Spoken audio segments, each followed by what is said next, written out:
இறையேசுவில் பிரியமான சகோதர சகோதரிகளே, நமது ஆண்டவர் இயேசு கிறிஸ்துவுடைய திருப்பெயரால் உங்களுக்கும் உங்கள் குடும்பத்தில் இருக்கிற அனைவருக்கும் அன்பும் சமாதானமும் மகிழ்ச்சியும் உண்டாவதாக. அன்புமிக்க இன்றைய மன்னா உறவுகளே, இந்த ஆண்டு 2024ற்காக இறைவனுக்கு நன்றி செலுத்துவோம். பல்வேறு அனுபவங்கள், பல்வேறு வாழ்க்கை பாடங்களை இந்த ஆண்டு நமக்கு விட்டு சென்றிருக்கிறது. பல்வேறு ஆசீர்வாதங்கள் வழியாக இந்த ஆண்டு முழுவதிலும் இறைவன் நம்மை கரம் பிடித்து வழிநடத்தி இருக்கிறார்.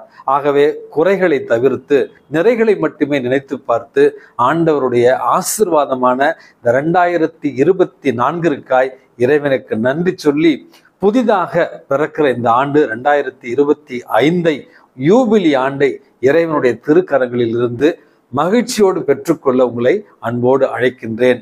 இந்த 2024 நாம் பெற்ற கொடைகளுக்கு நாம் தகுதியுள்ளவர்களாக இருந்தோமா இல்லையா என்பது மிகப்பெரிய ஒரு கேள்வி. இருந்தாலும் தகுதியற்றவர்களாக இருந்தாலும் இறைவனுடைய திரு கொடையை தகுதியற்ற நிலையில பயன்படுத்தினாலும் மீண்டும் நம் மீது நம்பிக்கை வைத்து இறைவன் மற்றும் ஒரு ஆண்டை நமக்கு பரிசாக கொடுக்கிறார். இறை அன்பின் பிரசன்னமாக, இறை அன்பின் கொடையாக இந்த புதிய ஆண்டை இறைவனுடைய திருக்கரங்களில பெற்று அவருடைய வழித்துணையால் அவருடைய கரம் பிடித்து விசுவாசத்தோடும் பிறர் அன்போடும் அதே நேரத்தில் எதிர்நோக்கோடும் வாழ வேண்டிய ஒரு வரத்திற்காக இந்த நாளை இறைவனுடைய திருக்கரங்களில் ஒப்படைக்க உங்களை நான் அன்போடு வேண்டி விரும்பி கேட்டுக்கொள்கிறேன். கிரகோரியன் நாட்காட்டியின்படி இந்த நாள் புதிய ஆண்டினுடைய தொடக்கமாக கருதப்படுகிறது. அதனால் உலகமெங்கும் எல்லோருமே இதை ஒரு புத்தாண்டாக, புதிய ஆண்டாக இன்றைக்கு கொண்டாடி வருகிறார்கள்.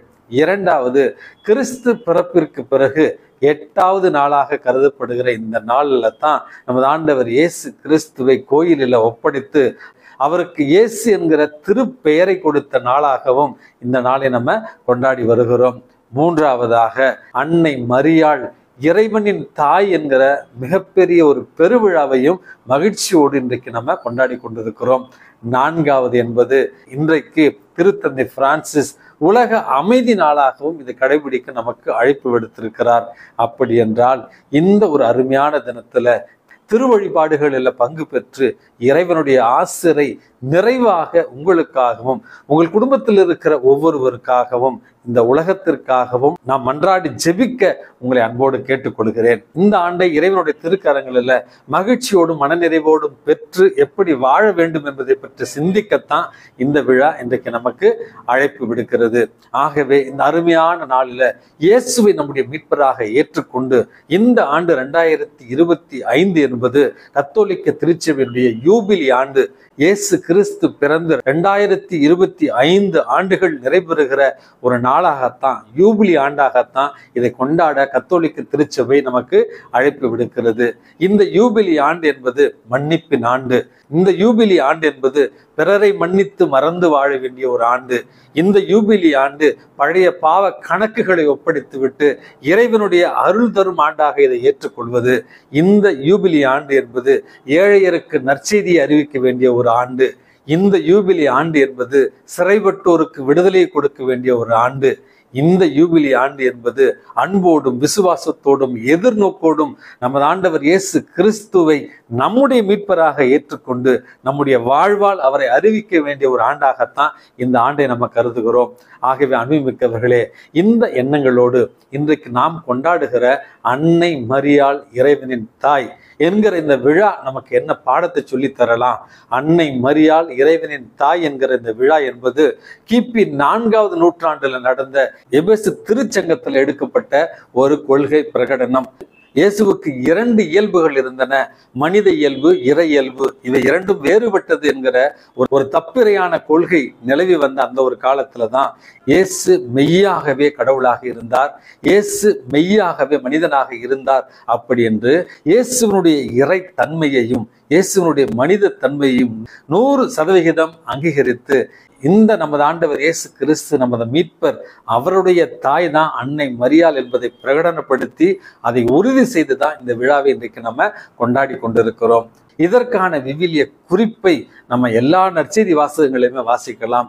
சிலுவை அடியில நமது ஆண்டவர் இயேசு கிறிஸ்து திருத்துதர் யோவானை பார்த்து இதோ உன் தாய் என்றும், அன்னை மரியாளை பார்த்து இதோ உன் மகன் என்றும் நமக்காக கொடையாக கொடுத்து சென்றார். அன்புமிக்கவர்களே, இதனுடைய ஒரு தொடர்ச்சியாகத்தான் லூக்கா நற்செய்தியில 1வது அதிகாரத்துல அன்னை மரியாள் மங்கள வார்த்தைக்கு பிறகு எலிசபெத் அம்மாளை சந்திக்க சென்றார். அங்கே சென்று எலிசபெத் அம்மாளை வாழ்த்துகிறாள். அந்த வாழ்த்துரையை கேட்ட உடனேயே எலிசபெத் அம்மாள் முற்றிலும் தூய ஆவியினால் ஆட்கொள்ளப்பட்டார். அதற்கு பிறகு எலிசபெத் அம்மாள் அன்னை மரியாளை வாழ்த்தினார். அந்த வாழ்த்துரை 5 பாகங்களாக இருக்கிறது. அந்த 5 பாகங்களும் இன்றைய விழாவுக்கு முக்கியமான காரணிகளாக இருக்கிறது என்பதையும் இன்றைக்கு நம்ம உணர்ந்து கொள்ள வேண்டும். லூக்கா நற்செய்தி 1வது அதிகாரம் 42வது திருவசனத்துல 5 காரியங்கள் கொடுக்கப்பட்டிருக்கிறது. முதலாவது, எலிசபெத் அம்மா அன்னை மரியாளை பார்த்து பெண்களுள் நீர் ஆசி பெற்றவள் என்கிற முதல் செய்தியையும், 2வது வயிற்றில் உள்ள குழந்தையும் ஆசி பெற்றதே என்கிற 2வது செய்தியையும், 3வது என் ஆண்டவரின் தாய் என்னிடம் வர நான் யார் என்கிற அந்த செய்தியையும், 4வது வாழ்த்துரையை கேட்டவுடனேயே என் வயிற்றில் உள்ள குழந்தை பேர் உவகையால் துள்ளிற்று என்கிற அந்த 4வது வசனத்தையும், 5வதாக ஆண்டவர் உரைத்தது அனைத்தும் நிகழும் என்று நம்பிய நீர் பேர் பெற்றவள் அப்படிங்கிற இந்த 5 வசனங்களில் விவிலியத்திலேயே கொடுக்கப்பட்டிருக்கிறது. என் ஆண்டவரின் தாய் என்னிடம் வர நான் யார். ஆகவே அன்புமிக்கவர்களே, பிரிவினை சகோதரர்கள் மற்றும் பெந்தகோஸ்தே சகோதரர்கள் அன்னையை பற்றி 1000 வார்த்தைகளில தூற்றினாலும் அன்னை மரியாள் விவிலியத்தில் மட்டுமல்ல திருக்குரானிலும் போற்றப்பெறுகிற ஒரு தூய கன்னிகையாக நாம் அறிகிறோம். ஆகவே அன்புமிக்கவர்களே, இந்த அன்னை மரியாள் இறைவனின் தாய், உங்களுக்கும் தாய், எனக்கும் தாய். நம்முடைய திருத்தந்தை பிரான்சிஸ் அடிக்கடி சொல்லுவார், அன்னை மரியாளை அறியாதவர்கள், அன்னை மரியாள் மீது அன்பு கொள்ளாதவர்கள், அன்னை மரியாளை தங்களுடைய தாயாக ஏற்றுக்கொள்ளாதவர்கள் ஆன்மீக அகதிகளாய், ஆன்மீக அனாதைகளாய் இந்த உலகத்துல இருப்பார்கள் என்று இந்த அருமையான தினத்துல இயேசுனுடைய திருப்பெயரை கொண்டாடுகிற நாம், இயேசுனுடைய பிறப்பை கொண்டாடி மகிழ்கிற நாம், அன்னை மரியாள் இறைவனின் தாய், எங்களின் தாய் என்கிற பெரு மகிழ்வோடு வருகிற இந்த புத்தாண்டை அன்னை மரியாளுடைய திருக்கரங்களில் ஒப்படைத்து அவளை நம்முடைய கரம் பிடித்து நமது ஆண்டவர் இயேசு கிறிஸ்துவிடம் நம்மை அழைத்து செல்ல இன்றைக்கு மன்றாடி மகிழ்வோம். இந்த புத்தாண்டிற்கு உங்களுக்கு நான் பரிந்துரைக்கிற 3 காரியங்களை உங்களோடு பகிர்ந்து கொள்ள விரும்புகிறேன். முதலாவது, இந்த ஆண்டு 2025 முழுவதும் விசுவாசம் நிறைந்த ஆண்டாக நமக்கு இருக்க உங்களை ஆசிக்கின்றேன். குடும்பங்களில் விசுவாசம் விதைக்கப்பட வேண்டும், விசுவாசம் வளர்க்கப்பட வேண்டும். பிள்ளைகளுக்கு நம்முடைய மறையை பற்றின உண்மைகள் தெரிய வேண்டும். பிள்ளைகளுக்கு குடும்ப ஜெபத்தினுடைய முக்கியத்துவம் தெரிய வேண்டும். நம்முடைய குடும்பங்களில் இருக்கிற ஒவ்வொரு குழந்தையும் திருப்பலியில பங்கு பெறவும், ஒவ்வொரு அருட்சாதனத்துல அடிக்கடி பங்கு பெறவும் அவர்களை அறிவுறுத்தி விசுவாசத்தில் வளர்க்க உங்களுக்கு முதல் பரிந்துரையை வைக்கிறேன்.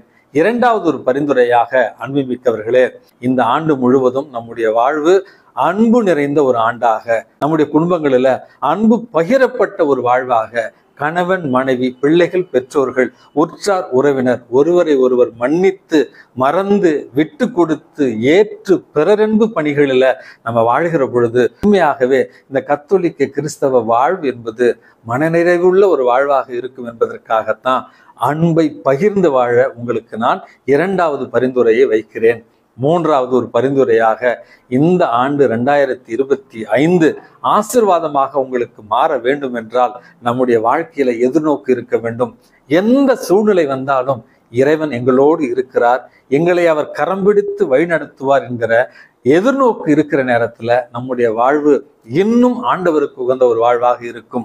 முற்றிலும் எரிந்து போன தங்களுடைய வீட்டை சந்திக்க வந்த 2 ஆதரவற்ற குழந்தைகள் அந்த எரிந்து போன சாம்பலில் இருந்து ஒரு சின்ன செடி முளர்வதைக் கண்டு இந்த செடிக்கு சுற்றிலும் அழிவு இருந்தாலும், இந்த செடியை சுற்றி அனைத்தும் அழிந்து போயிருந்தாலும், நம்பிக்கையோடு துளிர்விட்ட அந்த செடியைப் போல கத்தோலிக்க கிறிஸ்தவர்களாகிய நாங்கள் எங்களை சுற்றி எந்த அவலம் நடந்தாலும், எத்தனை கொடுமைகள் நிகழ்ந்தாலும், எத்தனை பேரழிவு நடந்தாலும் நம்பிக்கையோடும் எதிர்நோக்கோடும் அன்போடும் நாங்கள் நடப்போம் என்கிற எதிர்நோக்கு நமக்கு இருக்க வேண்டியும் உங்களுக்கு மூன்றாவது ஒரு பரிந்துரையாக வைக்கிறேன். ஆகவே அன்புமிக்கவர்களே, வருகிற ஆண்டு விசுவாசம் நிறைந்த ஆண்டாகவும், அன்பு நிறைந்த ஒரு ஆண்டாகவும், எதிர்நோக்கு நிறைந்த ஒரு ஆண்டாகவும் அமைய இறைவன் உங்களை ஆசிர்வதிப்பாராக.